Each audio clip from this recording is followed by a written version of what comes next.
Senator from Pennsylvania. Madam President, thanks very much. I'd ask consent to speak as if in morning business. Without objection. Thank you, Madam President. I wanted to offer some remarks about two of our former colleagues who passed away, and I know many have already spoken about both of their lives and their contributions to their public service, and so I'm not speaking today about the pending legislative business, but just wanted to make sure that I took some time today to talk about both of these individuals. I'll go in the order of their passing just in the last week, really. First, former Senator from Wyoming, Mike Enzi, who served in this institution since being elected in 1996 and then left the Senate after 2020 was concluded. I'll have a kind of a longer statement that I'll ask consent to put in the record, but just wanted to share some personal reflections, because sometimes when you outline someone's career in a position, whether it's in government or otherwise, that doesn't really tell the story about who they were, and we all have different impressions, but it's remarkable how often in the last couple of days members of both parties in the Senate have commented on Mike Enzi as a person. I said that last week in the Health, Education, Labor, Pensions Committee, of which he and I were both members and overlapped for a number of years, that Mike Enzi was the paragon of decency, and that's probably an understatement. Decency isn't a word that's often attached to public officials, unfortunately, but in Mike's case it applied. He was a decent human being and treated everyone with respect. And we could all learn more than one lesson from the way he treated people and the way he conducted himself as a person and the way he conducted himself as a United States Senator. Just in terms of work, a number of us could share stories about issues we worked with Mike on. I can share one or two. One in particular, I remember a bill that had not been reauthorized. That's another fancy Washington word for taking a policy or taking a program and, in a sense, reinstituting it by updating it and maybe getting authorization to have either new policy or new appropriations or additional appropriations. But we wanted to reauthorize the Perkins Career and Technical Education program. But the bill had not been acted on. The proposal, the bill itself, or versions of the bill, were around for something like, oh gosh, about 12 years, between 2006 and 2018 before we finally got it done. I won't walk through the policy, but just share a personal story that when Mike Enzi and I were working on the Senate version of it, there was another version in the House very similar, if not identical, but it needed work in both chambers.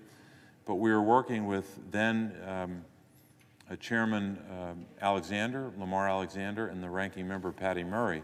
So the four of us had to work very hard to get it done.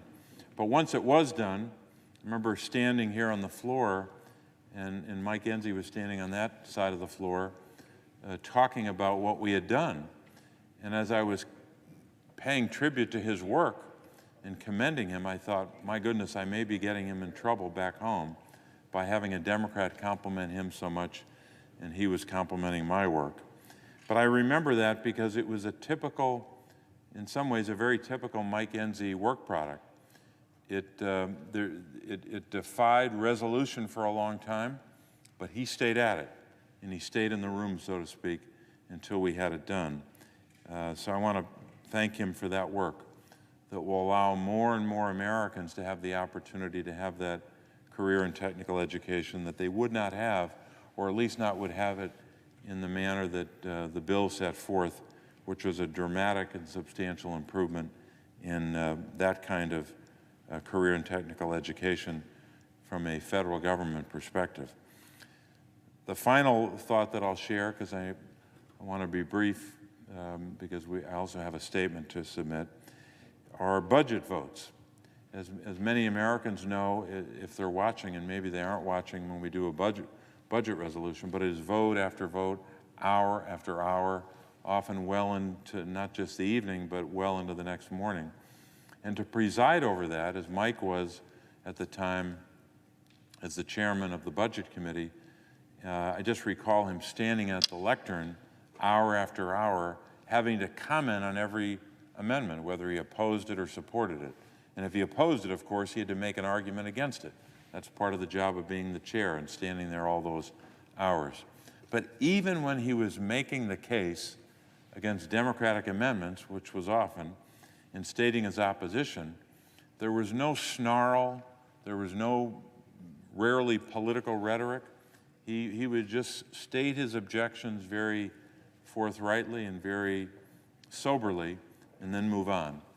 There was no finger pointing, no demonization of the other point of view. So I always appreciated how he did that in an environment where there often is that kind of invective flying back and forth. So Mike Enzi, when I say he was the paragon of decency, that applied to his whole life. And we know how terribly his family must miss him and how his state mourns the loss of Mike Enzi. But that loss was felt in a bipartisan fashion here on the Senate floor and within the Senate family. So, Madam President, I would ask consent to submit for the record a longer statement, which is a summary of Mike Enzi's, somewhat of a summary of his life and a summary of his work in public service. Without objection. Thank you, Madam President. And then just some additional comments on another colleague that we lost this year, this time a Democratic Senator, Carl Levin, served the people of Michigan starting in 1978, I think almost immediately after serving on the City Council in Detroit. And I'll submit a statement about his life as well. But Carl, as well, was decent and honorable. And I have no doubt that people in both parties had that same impression of him, dealing with him, again, I'll say, as a person and as a United States Senator, as a public official. Carl Levin had a work ethic which was second to none. I don't ever remember him in a setting where he wasn't working. It was as if he was never relaxed and kind of turned off. He was always on the floor, trying to get support for an amendment, trying to get support for a bill. And the difference between Carl and many of us is that he knew the detail of that bill sometimes as well or better maybe than the staff. He knew every part of the policy. If he were allowed to be on the Senate floor with his jacket off, he would roll up his sleeves. Someone was telling a story the other day how that was kind of an image we had of Carl. His sleeves were always rolled up when he was working. But of course, on the Senate floor, he wasn't allowed to do that. But it was emblematic, I think, that rolling up of his sleeves when he was traveling or addressing constituents or the like was emblematic of his work ethic. And the scholarship that he put into the work he did for the people of Michigan, and often for, of course, the workers. The stories told in the last couple of days about him carrying around his union card when he worked in a factory as a young man. He never forgot those workers. It wasn't just a symbol of a union card in his wallet. He never, ever stopped fighting for them. Workers in Detroit, whether they're auto workers or otherwise. So that's something we pay tribute to today. And his work on behalf of those who were powerless or those with little power, those who don't have a lobbyist, those who don't have the opportunity to influence legislation directly. Carl Levin always made sure that their voice was heard. And as much as he was a supporter and I think a consistent and strong supporter of a strong national security, no member of the Senate could say they did more than Carl Levin to support our national security, both in terms of what he supported, but in terms of his leadership on the Armed Services Committee and ultimately as the chair of the committee, working in a very bipartisan fashion to keep us safe, working with senators like John McCain and others, Democrat and Republican alike. But even though in the midst of, or in the course of supporting national security, you deal with big institutions, big defense contractors, big powerful interests that he worked with and made sure were part of the best national security in the world. He was also very tough on those same big institutions because, as many of you know, many people here in the Senate know, Carl was the chairman of what's known as the Permanent Subcommittee on Investigations, maybe the most powerful subcommittee in the entire U.S. Senate, or at least for many years it was. And as the chairman of that subcommittee, Carl Levin held the feet of powerful interests, held their feet to the fire over and over again with a cross-examination skill that very few senators would possess, even senators who were good lawyers.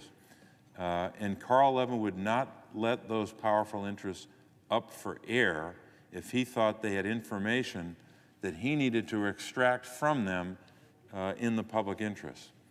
And anyone who appeared before him knew how tough he could be on the most powerful people and the most powerful institutions in the country, if not in the world. So we appreciate Carl Levin's decency and the honorable service that he rendered, but we also appreciate how hard he fought for people that didn't have power. So, Madam President, in conclusion, I'll also offer, or ask consent, I should say, to offer for the record a summary, not a fulsome summary, but a summary of Carl Levin's work here in the Senate, his work as a public official, and ask that that be made part of the record connected to my remarks. Without objection. Thank you, Madam President. I would yield the floor. While a colleague's still on the floor, we're talking about